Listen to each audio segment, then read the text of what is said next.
Good morning, Genesis Church. Here we are on day 5 of our 21 days of prayer and fasting. I am so grateful to those of you who are joining with us. If you are not, you haven't done anything these past 5 days, or you've kind of halfway done it, can I just encourage you that it's not too late?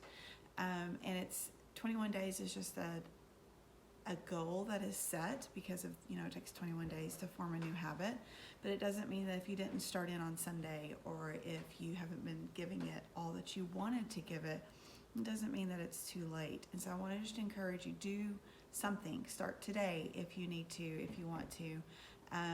It's about the heart is what we're going to talk about today. Just do something to get closer to the Lord and to spend that time with Him. I have thoroughly enjoyed it. The worship and production team, we are going through the YouVersion plan together, and it's a lot of fun to be able to talk with one another about it. So even if you want to join in on that, let me know. I'll send you the link. That way you can do it with somebody. Part of today's reading out of Matthew chapter 6, I wanted to focus in on chapter 6, verse 6. It said, "But when you pray, go into your room, close the door, and pray to your Father who is unseen. Then your Father who sees what is done in secret will reward you." I wanted to bring this scripture out to light this morning because I think sometimes we get the location and the how a little bit out of priority, as in comparison to the why of what we're supposed to do. If you read the entire chapter and even what was included in just our reading today, you'll see that this passage is talking much more about the heart of why we do the fasting and the praying. And though I love how it says to go into your room and close the door, because I'm a mom and that's how I thrive. I sit in my closet and I close the door in my closet. Now that is getting harder with age. It's harder for me to sit there very long, and the lighting is really bad, so that's why I'm not in my closet right now. But in there it's secret, it's private, it's quiet, so it works for me. But for Pastor Brian, no, that would not work at all, because the walls would start closing and he needs big airy spaces. He needs it to be loud. He likes to be able to move and to run, or not run, but walk. And so I've had friends who said that they go to Early Wine Track, and that they as they're walking that track, that they just get connected with the Lord, that's when they spend their time in prayer, and they lose track of time because they're so lost in God's presence. Pastor Brian, he loves to go to the worship center because, like I said, he can turn music up loud and it's big, and that fits his personality. For me, I can't go spend really dedicated time at my office because everything else is there for me to do. I can't even go to the worship center because everything else in there, I see things to do. But in my closet, where it's quiet and it's small and it's just me and the Lord, that's where I connect. So it may be you in your car driving, it may be you at the track, it may be you at Panera, it may be you in your closet. Whatever works for you to connect with the Lord and to do it, and to do it well with your full heart, that's where you need to be. That's where you need to be connecting with God.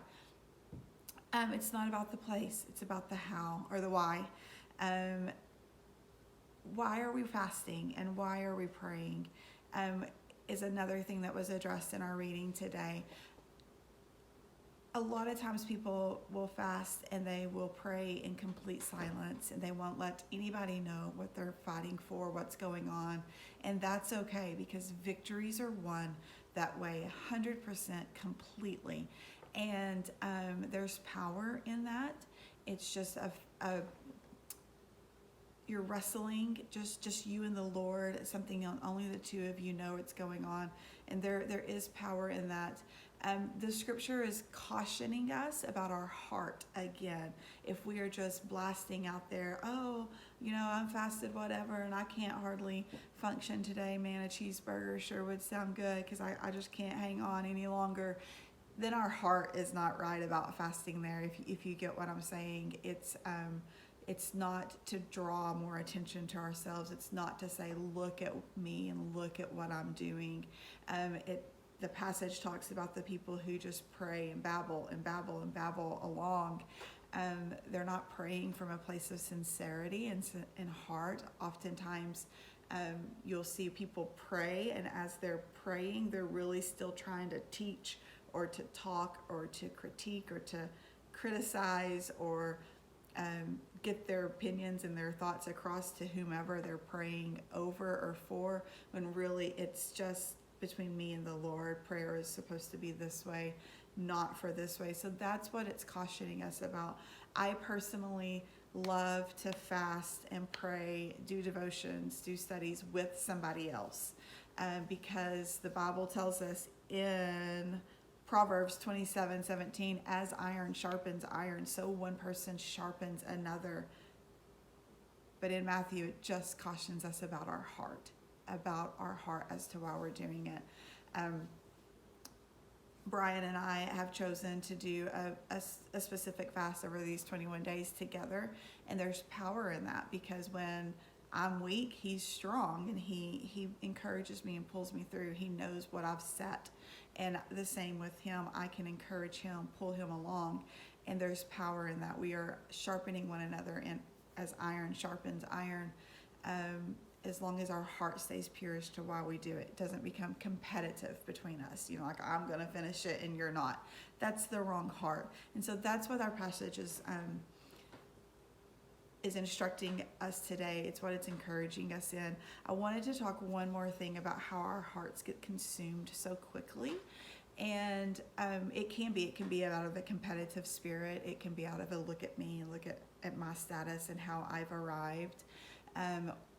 Or just the things we've experienced over the last year. I've noticed that our hearts, mine included, can become super consumed really quick with the things of the world. And I honestly believe that is one of the enemy's greatest tactics that he's been using on us over this last year, is to get us consumed with COVID, to get us consumed with the election, to get us consumed with the racial tension, to get us consumed with even the events that happened yesterday. And now please understand my heart, none of that I take lightly. It is all very serious.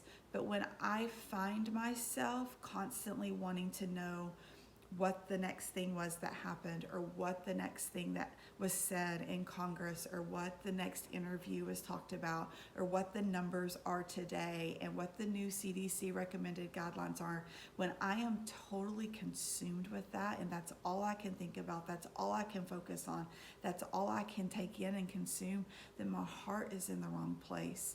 And my heart should only be consumed by the Lord, and I should let him fill that. I should let him lead me. Which brings me to our last scripture, Psalms 139:23 and 24. It says, "Search me, God. Know my heart and test me and know my anxious thoughts. See if there's any offensive way in me. Lead me in the way of everlasting." And that's my prayer over these 21 days, is I want God to search my heart. Why am I consumed with these things? And am I consumed with them with a heart that Christ has, or am I consumed with them of what everybody else in the world thinks? Test me, know my anxious thoughts. I have anxious thoughts about all of those things, but God, I want them to line up with what you feel. I don't want to just blurt off and say the first thing that comes to my mind and to my heart, because it's probably not correct. So test me, Lord. Help me see. Make sure my heart is in alignment with you. See if there's an offensive way in me. What's my motive for what I'm saying, for what I'm posting, for what I'm doing, the way I'm fasting, the way I'm praying, the way I'm leading? Is there an offensive way in me, Lord? Because if so, please search me. Rid me of that. Purge me of that. Lead me in the way of everlasting. And so that's what I pray for you this morning. I'm sorry that this was so long. I didn't mean for it to be. We are your biggest cheerleaders. If you need anything over these next 21 days or 20 days, let us know. We're praying for you. We love you. We can't wait to worship with you on Sunday. Goodbye.